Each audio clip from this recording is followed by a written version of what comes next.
सभी भाई बहनों को मेरा नमस्कार। आशा करता हूँ सब कुशल मंगल होगा। कल मैंने एक वीडियो बनाई थी वेदों का सार। आशा करता हूँ आपने वो सुनी होगी। आज हम बात करेंगे यजुर्वेद के एक श्लोक के बारे में, जिसका भावार्थ है, कई विद्वान लोग अपने ज्ञान से, अपने चिंतन मनन से और अपने अनुभवों से ये जान लेते हैं कि परमात्मा, ध्यान से सुनिएगा, कि परमात्मा प्रत्येक पदार्थ में छिपा हुआ है। वही संपूर्ण जगत को आश्रय देने वाला है। उसी से सारी सृष्टि प्रकट होती है।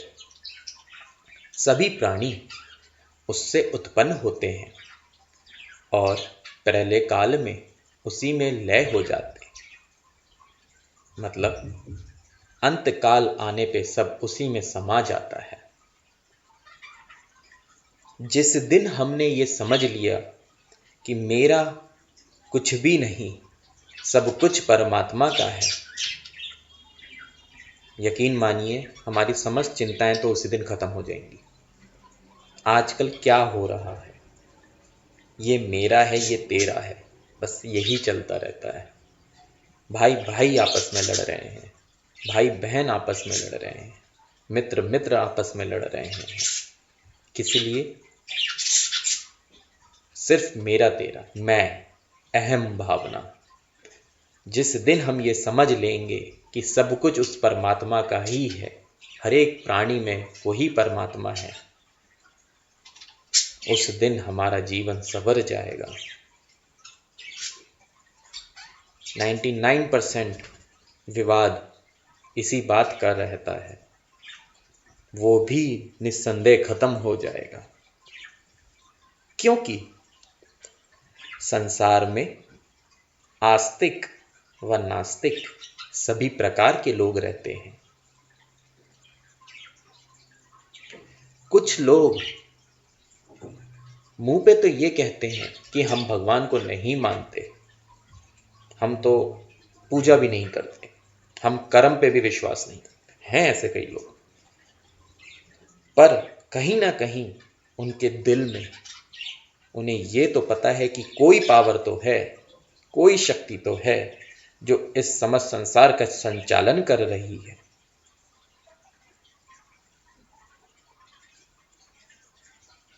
जो लाखों करोड़ों ब्रह्मांडों को एक निश्चित लय से चलाती रहती है।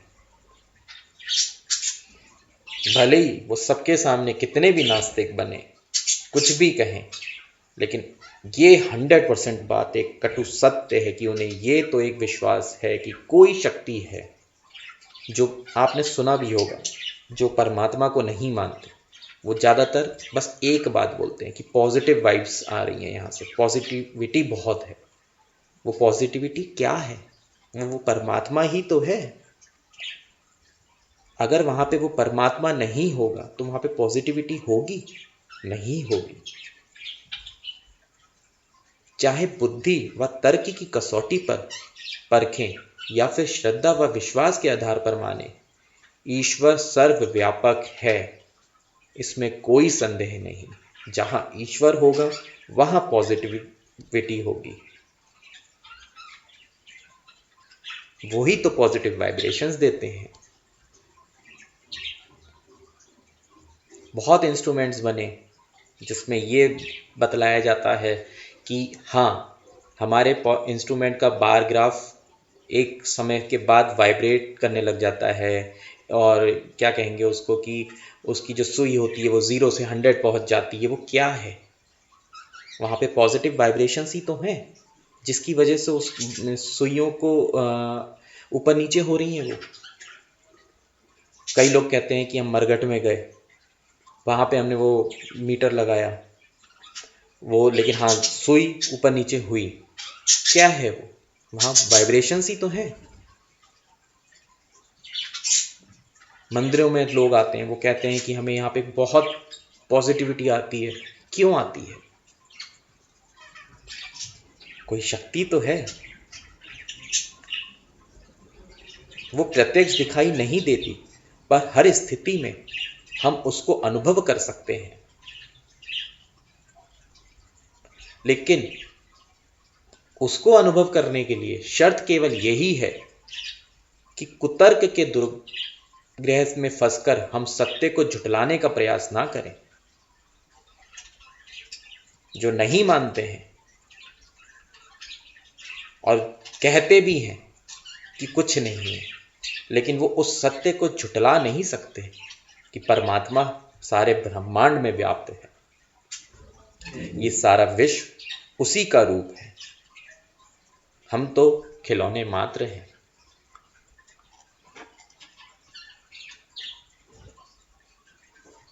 जब एक इंसान ये स्वीकार कर लेता है कि परमात्मा सब जगह उपस्थित है, तो यकीन मानिए उस मनुष्य के आत्मबल में निश्चित ही वृद्धि होती है। निश्चित उसको अपने आप पॉजिटिव वाइब्रेशंस आने लग जाती है। हर समय एक शक्तिशाली, समर्थ मित्र व सहायक के सानिध्य में रहने से प्रतिभा, क्षमता व पौरुष का जागरण होता है और सत्कर्मों में मन की प्रवृत्ति बढ़ती है। हमें हमेशा ये विचार रखना चाहिए कि परमात्मा सदैव हमारे साथ है।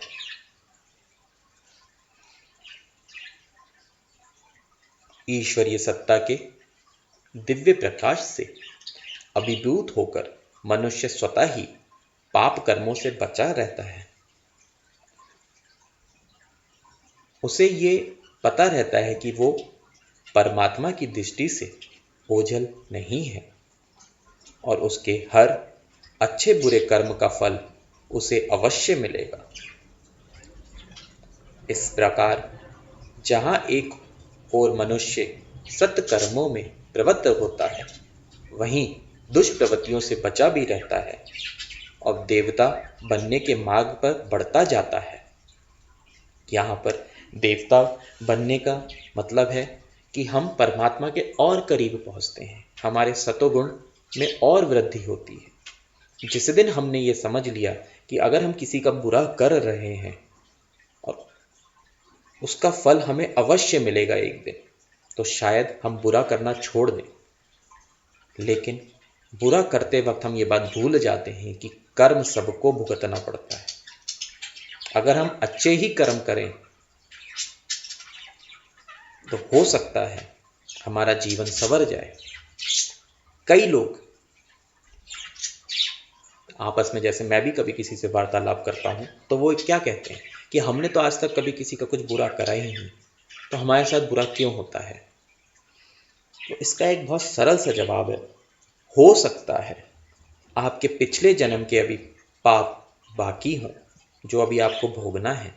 और विश्वास रखिएगा, जिस दिन आपके वो पिछले जन्म के पाप समाप्त हो जाएंगे इस वास्तविक जीवन में, यकीनन आपका जीवन सुंदर होता चला जाएगा। अगला जीवन वो तो बहुत ही मधुर बीतेगा। इसीलिए जब भी आप ये सोचें कि हमने कभी किसी का बुरा नहीं किया लेकिन हमारे साथ गलत क्यों हो रहा है, हो सकता है पिछले जीवन का कुछ बहार अभी बाकी है जो आपको भोगना है। हंसते हंसते उस परीक्षा को स्वीकार करिए। कभी भी किसी को कोसिए मत। अच्छे कर्म करिए, परीक्षा सबकी होती है। बुरे कर्म जो भी हमारे हैं वो जल्दी समाप्त हो जाएं, जिससे आगे का जीवन हमारा मधुर रहे। संसार में हर वस्तु किसी न किसी आधार पर टिकी हुई है। यदि आधार छोटा और कमजोर होगा तो उस वस्तु की स्थिति डावाडोल और अस्थिर रहेगी। पर यदि आधार सबल और ठोस होगा तो वो वस्तु टिकाऊ और स्थिर रहेगी। सर्वव्यापी परमेश्वर को अपना आधार बना लेने वाला सदैव निश्चित रहता है, क्योंकि उसे विश्वास है जब मेरा आधार मेरा परमात्मा ही है तो फिर डर कैसा, क्योंकि परमात्मा तो सर्वव्यापी है। माया, मोह, लोभ, अहंकार आदि के झंझावट भी उसे डिगा नहीं सकते। हाँ, डर लगता है कि हम मायावश ना हो जाएं, लेकिन जब हमने अपने उस परमात्मा को ही सब कुछ सौंप दिया तो वो ही हमें बचाएगा इन माया, मोह, लोभ से, अहंकार से। वो ही हमारी नैया पार लगाएंगे। और जब हमें ये विश्वास हो जाएगा कि हमारे परमात्मा ही हमारी नैया पार लगाएंगे, तो विश्वास रखिए उस दिन आपको अपने हृदय में ईश्वर के दर्शन अवश्य होंगे। आपको एहसास होगा कि आपके परमात्मा आपके साथ हैं। उस परमपिता परमात्मा का ही सूक्ष्म अंश हमारी आत्मा है, ये सबको पता है। तो फिर किस बात का डर, जब हम उसी परमात्मा के अंश हैं। उन्हीं के एक छोटे से इशारे से ही हमारे शरीर में चेतना का प्रवाह होता है। शक्ति का भंडार हमारे अपने ही भीतर विद्यमान है, पर हम इतने अज्ञानी हैं कि इस तथ्य को जान ही नहीं पाते और सदैव अपने दुर्भाग्य को रोते रहते हैं। दुर्भाग्य को कोसना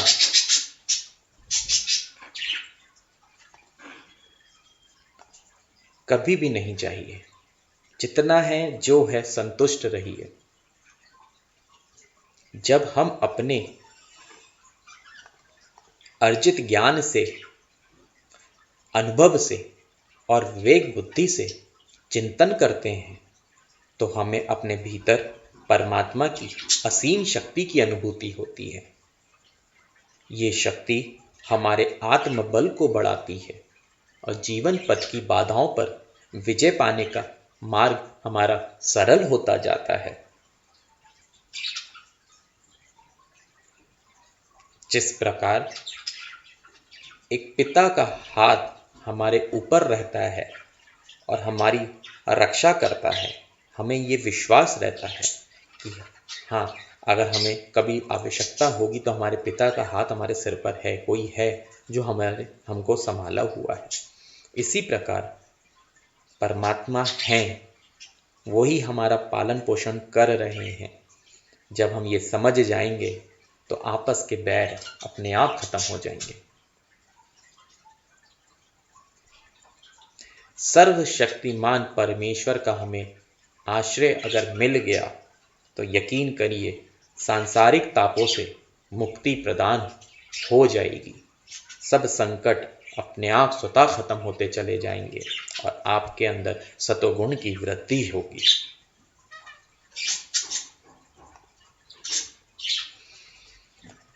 परमात्मा की शरण में रहिए, अच्छे कर्म करिए, मुस्कुराते रहिए, हंसते रहिए और अपना ध्यान रखिए। इन्हीं शुभ विचारों के साथ मैं इस वीडियो को समाप्त करता हूँ और आशा करता हूँ आप सब लोग स्वस्थ रहेंगे। हंसते रहिए। जय साईं राम।